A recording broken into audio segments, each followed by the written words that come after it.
I am Lucas Mack, and I'm on a mission to see the hurting get healed and the healed go out and heal others, in order for all of us to experience the true love and light we desire. This podcast is me sharing my journey with you, so you don't feel alone in your journey. Welcome to the Golden Rule Revolution.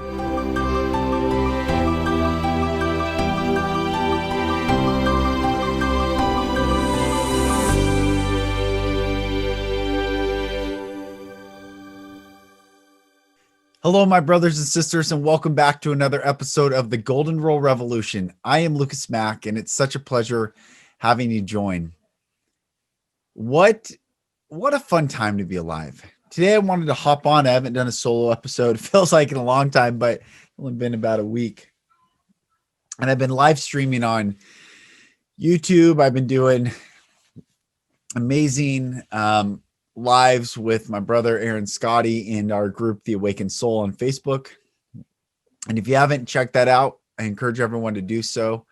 You know, the energy on Facebook, I'm not a fan of. I think a lot of, if not the majority of content's low vibration, or the energy at least feels like that. But this group is like a safe haven of high vibe energy and just a whole bunch of beautiful souls. So go check that out. I want to talk about today awakening to God and what this time is that we're going through right now. If you know, I think the majority of my audience, I've had so many people reach out communicating with me and having conversations. So I think the majority of the audience of this podcast is definitely awake or awakening to the divine love, the unconditional love and light of God. But even that word God is a misnomer because we ascribe meaning to a word, but is that word God? Like is it the fullness of God? No. God is above our thoughts, beyond our thoughts, before our thoughts, after our thoughts.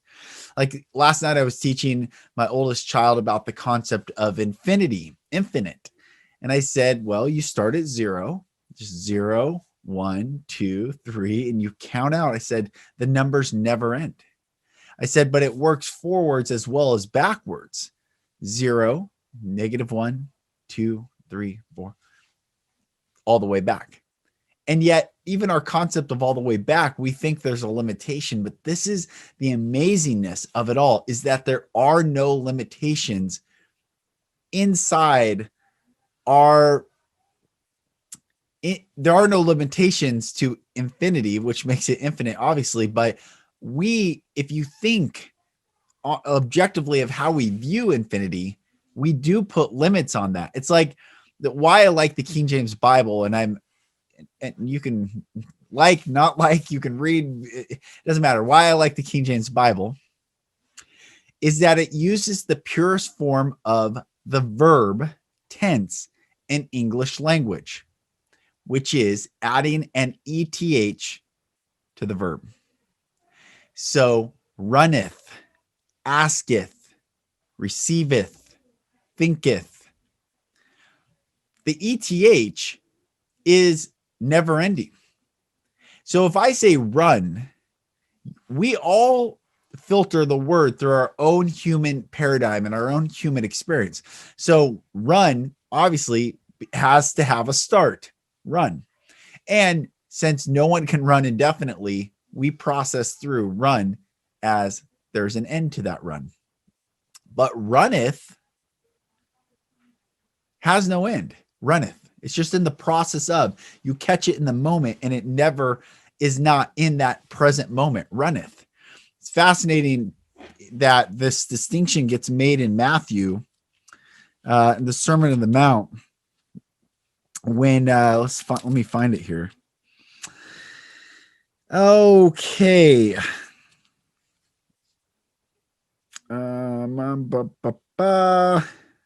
Hold on, because this is worth looking at.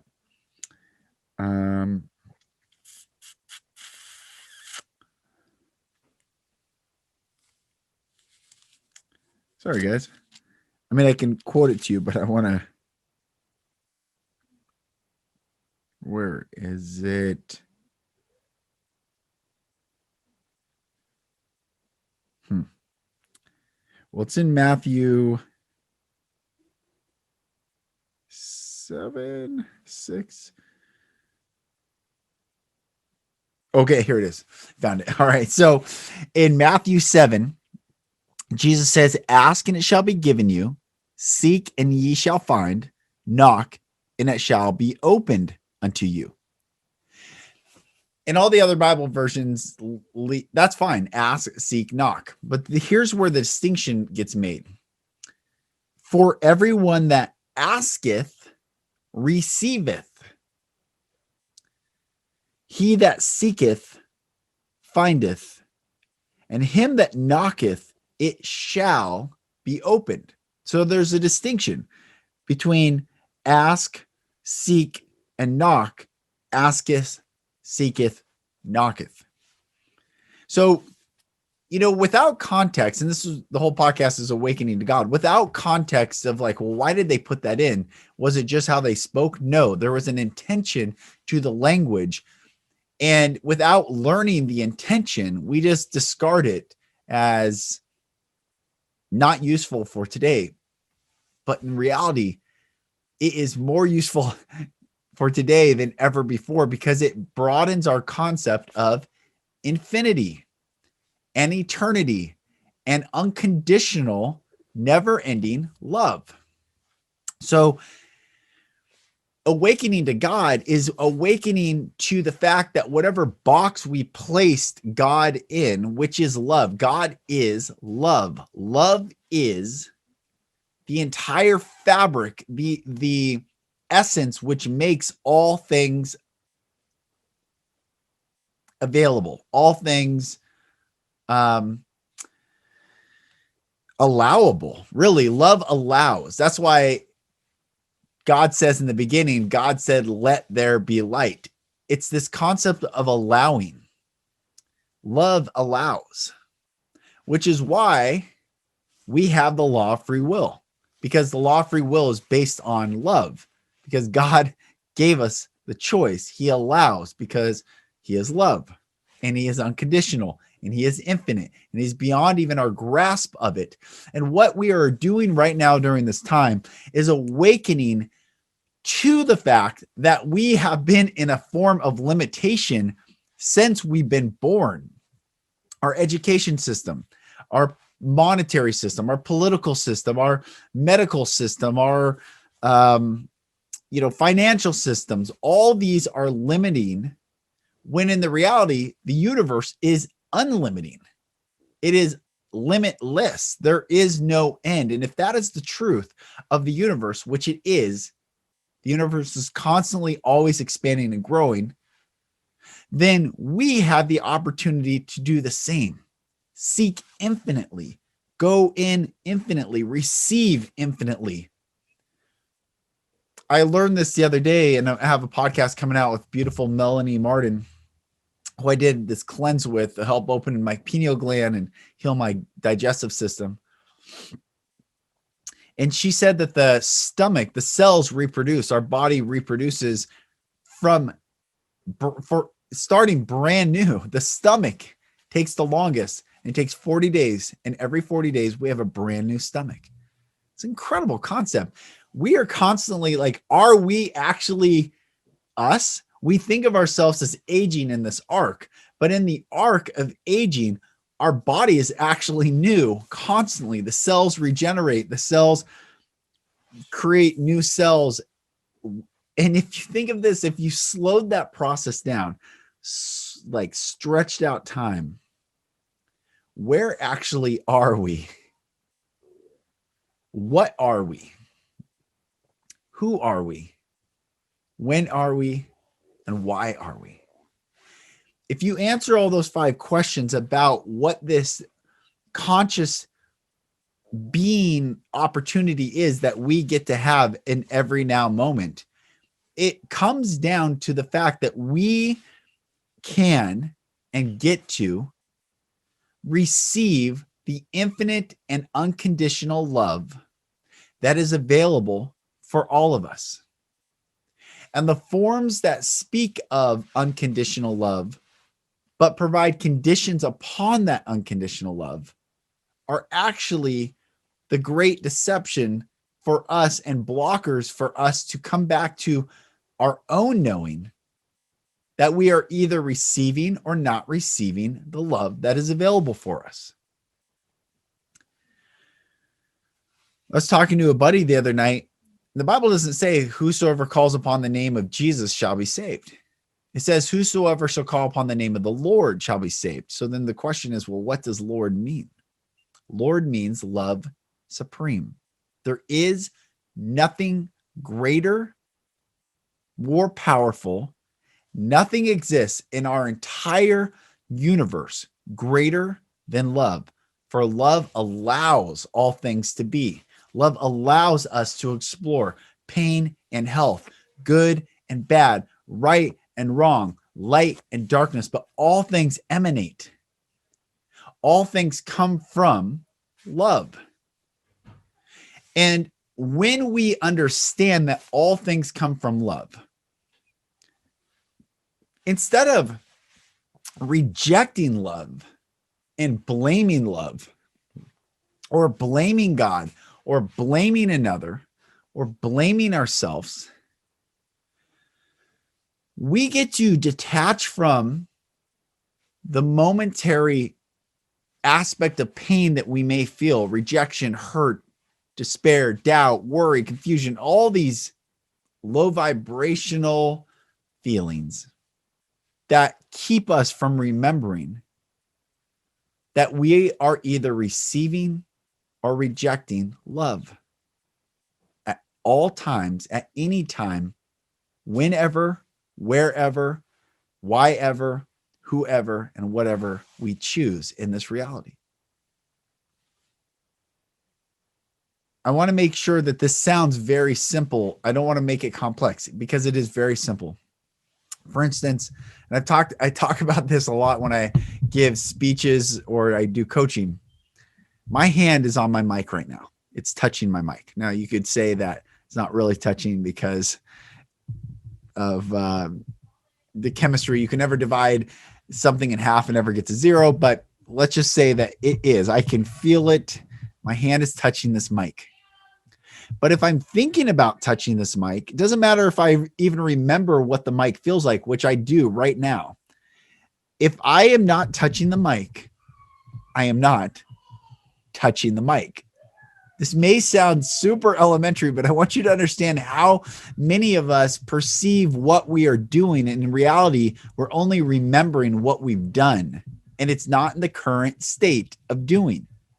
That's why Jesus said, seek and ye shall find. For everyone that seeketh in the now moment, receiveth in the now moment. It's not, I sought one time and I found something. Most people are living off last year's revelation, off last year's promotion, off last year's ideation.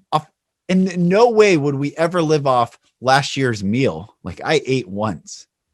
But that's how usually people treat their spiritual journeys. I had this encounter once. Okay, cool. But where is your encounter today? Because as our cells regenerate, and like I said, the stomach takes 40 days to have an entirely new stomach. Can we even rely on last year's spiritual experience or awakening or that one time when I was a child and I used to have a connection? No. Because if you slowed time down, where do we actually exist? Even if you could slow matter down, because what really is matter? It's energy. So if you slow it down, you can see that where are we? We are only the conscious choosing in every now moment of whether I will receive love or I will not receive love. So many are awakening to God right now, but it is not the God of religion. It is not the God of dogma. It is not the God of doctrine. It is not the God of of what's the word I'm thinking of? Tradition or heritage or lineage or genealogy or any of the. It is not the God of what has been passed down. We are awakening to have a very visceral encounter with the infinite and unconditional love that is available for us now. So whosoever shall call upon the name of the Lord shall be saved. Saved from what? Saved from fear. But not even saved from, but saved to.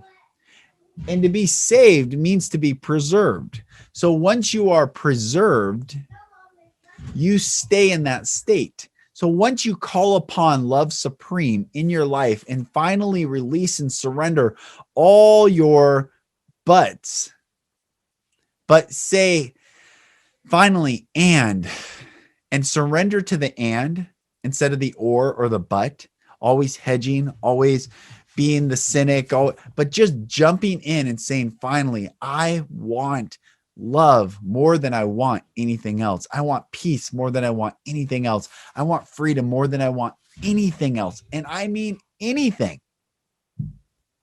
That's when we create the space, the opening, the portal, the presence to receive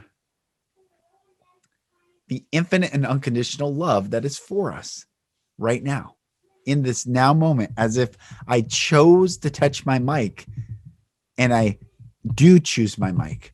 It's no longer, yeah, I want love. No, now go in and choose to receive love right now.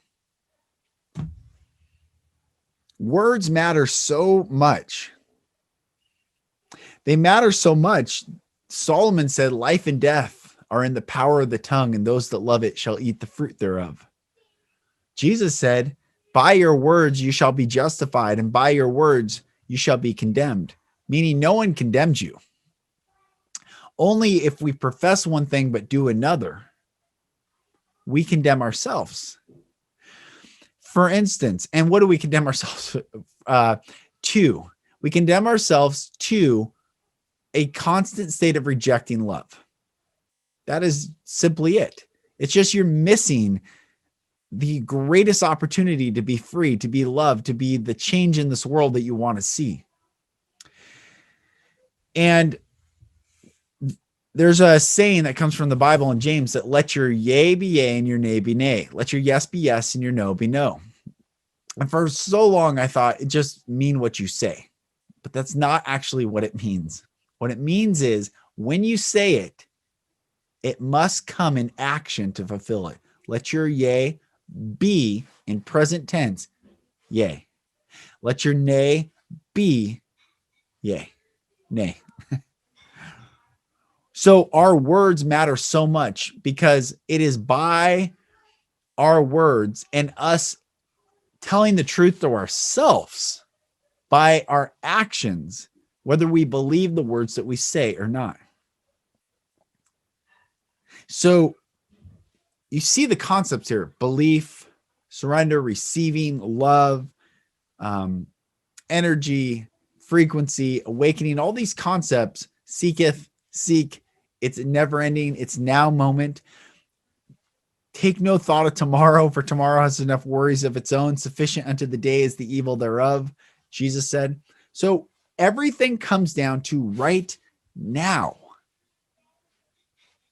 For you, with you, in you, by you, from you. And it has nothing to do with me, has nothing to do with your parents, has nothing to do with your spouse or your children or your boss or your friends or anyone else. Everything comes down to you and you. Because at the end of the day, there is no one left to blame and point a finger at. Well, I did, he didn't, I didn't know, or he didn't tell me, or they did this to me. No, at the end of the day, it's just us taking full accountability and responsibility and saying,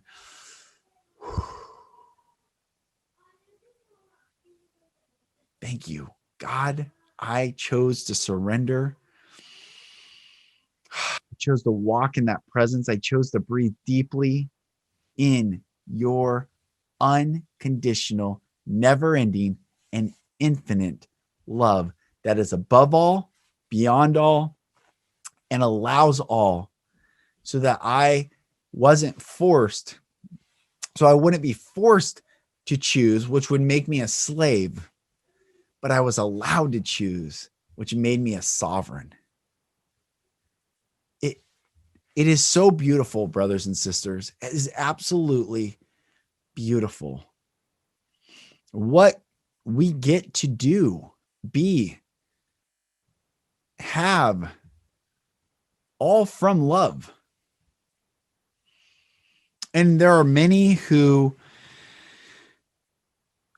talk about lower forms, perhaps success, achievement, and these are all fine, but only as byproducts from love. Because in love, there is no condition. So all things are infinite in receiving. So meaning when you finally walk in love, the intent that we were created for from the very beginning of time, to be the emanation of love, to be a conduit and channel of love for every person, that when someone's in your presence, they feel peace like they've never felt before because they feel the love from you.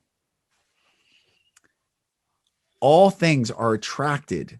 It will match that frequency. So all the good that you seek, all the things, the wealth, the time, all these things actually fade away in love, but they will be attracted to you. Because there is a never-ending source available to you in love. Never ending. In fact, I had this thought the other day that Jesus, there's a story of Jesus feeding 5,000 people with 2 fish and 5 loaves of bread, or 5 fish and 2 loaves of bread. Can't remember which is what. But he fed 5,000 people, kept breaking it and giving it to his disciples. His disciples fed the multitudes from what we perceived as limit. Here's a limit. And this masterful teacher, the begotten one, to show us, to come in and insert into this timeline and say, there is no limit. There's only your perception of limit. I can take whatever I have and choose to do with it whatever I want. And it never runs out. It's like the story of Hanukkah. The oil never ran out. It's like the story of Elisha going to the old widow with her son, and they only had enough oil and flour to make one last meal, and she was preparing to die. And Elijah said, it will never end. And the oil never ran out. She had enough to give him. It's this concept that we're awakening to, and it's talking about 5th dimensional living and existence, that there is no lack in love. Zero. And that we can bring forth from that place of unconditional and infinite love anything we so desire. But to get there, we first have to get in love, to receive love, to walk in that presence, and to breathe it out. Every time I take a conscious breath in, I know I'm breathing in more love. And when I breathe out, releasing any fear, any doubt, worry, angst, stress, just simply to be. And this doesn't mean that we don't work hard. Whoever is out there saying, what about working hard? Yeah, work hard in love. And when you work hard in love and from love, the results of your work will be abounding more than you could ever contemplate if you were working in fear or working in scarcity. Working from love and in love, yes, absolutely. Work hard. But what does hard mean? What is hard to you? Perhaps the concept of working hard comes from a lack of love. So maybe it's not working hard. Maybe it's simply working. And in that working, we see how all things work together. That's why Romans 8:8 says, 8:28, Romans 8:28 says, and we know all things work together for good. To them who love God. What is God? God is love. Jesus says God is not a man, God is a spirit. Those that worship him must worship him in spirit and truth. So Romans 8:28 says, and we know all things work together for good to them who love. And we know all things work together for good to them who love God, to them who are the called. Now, what is the called? The called is love is constantly present. Love is constantly tapping on us. Love is constantly allowing us to go and choose until we finally surrender and say, okay, I got it. Doesn't matter how much money I have, how much success I have, how much followers I have, what I have amassed as success in this world. Without love, it doesn't matter. I got it. I'm surrendering. I hear your call, love, and I receive your call. It's a place of surrender. The called are just those who heard love's voice saying, are you done yet? Are you done trying? Are you done running? Are you done striving to prove that you are good enough to receive love when you never even had to take a step out of my presence at one time? The called are those who heard the call. So, and we know all things work together for good to them who love God, to them who are the called according to his purpose. His being the masculine energy, the masculine form of God. Now, it was just the called, those who had to receive the call. That's the feminine energy, the receiving love, who are the called according to his purpose, which is the masculine energy, which is constantly giving. So we receive love so that we can understand that he gave us love. These words, really, what do they mean? You can ascribe meaning to it. He, it, God in the masculine form gave us love. According to his purpose. What is the purpose? It's to receive love and walk in love and give that love and love. And what is love? Love loves love. So may we love the same. According to his purpose. So it says, and we know all things work together for good to them who love God, to them who are the called according to his purpose. Simple.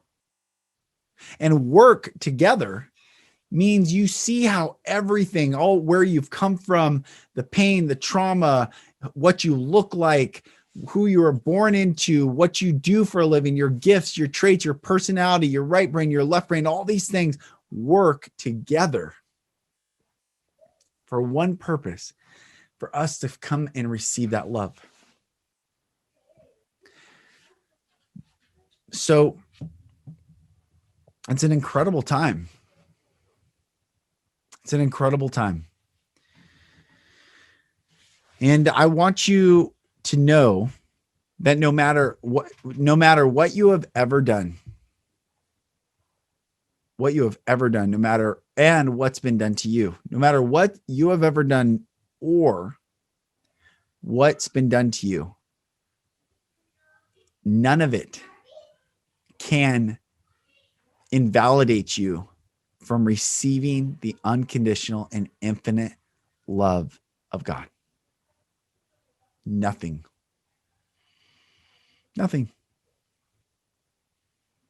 Consequences, sure, because that just teaches us how to walk in love more.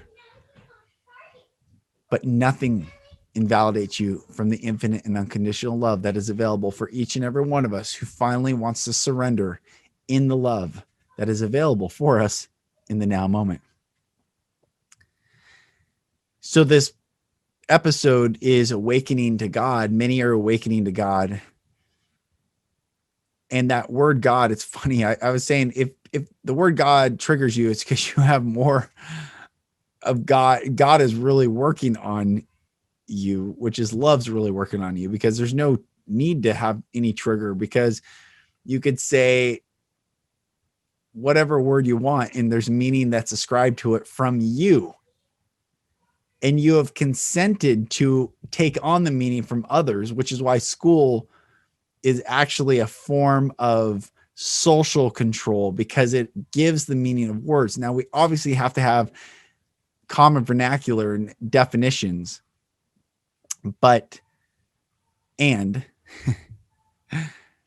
you also ascribe meaning to the definitions. So, my brothers and sisters, I'm feeling very calm right now. I'm feeling just called to encourage you on your journey and just remind you that there is more love available for you right now. And if you're struggling, if you're needing support, if you're feeling low, you can reach out to me. We'll work together. But you're not alone in this journey. The fun part is once we receive love, it's like, man, I can give this to others. We can all walk in this. That's what the awakening is. And love allows truth to come forth, meaning when you're in love, all you want is truth, because anything less than truth keeps us from walking in the fullness of our freedom, and freedom allows us to walk in love. So Christ consciousness is freedom consciousness, which means we want truth to come out. We want others to be liberated. And in love, when truth comes out, and ugly truth and dirty truth and hard truths, it doesn't trigger us. It doesn't, we don't get reactionary to it. We hold the space in love and constantly release the fear, receive more love, so that other people who are experiencing the truth in their reality of what we may or may not want to observe can come out and know that there was someone strong enough to hold the space for them so that they can heal and receive that love as well. That's why we do not run from truth. That's why we are aware of what propaganda is, and its purpose is to keep people from truth, to keep people from freedom, and to keep people in a slave mindset, keep them slaves to those, and there are those who profit off our slavery. But love says all are free in love. So walk in love, seek the truth, allow the truth to come forth, and watch everything be bathed in that love, washed in that love, and find the freedom that we've all been seeking our entire lives. I am Lucas Mack. This is the Golden Rule Revolution. I bless each and every one of you with the infinite and unconditional love of God. Wrestle with it, sit with it, explore it, but at the end of the day, my dear brothers and sisters, receive it. Receive it. Put it to the test and watch what happens. It'll rock your world. I love you all. Can't wait to talk in the next episode. And if you have any questions, thoughts, concerns, considerations, or comments, reach out to me. I'm Lucas Mack. This is the Golden Rule Revolution, and I'll talk to you on the next episode. Thank you, brothers and sisters, for listening. For support in your journey, go to my website, lucasmack.com.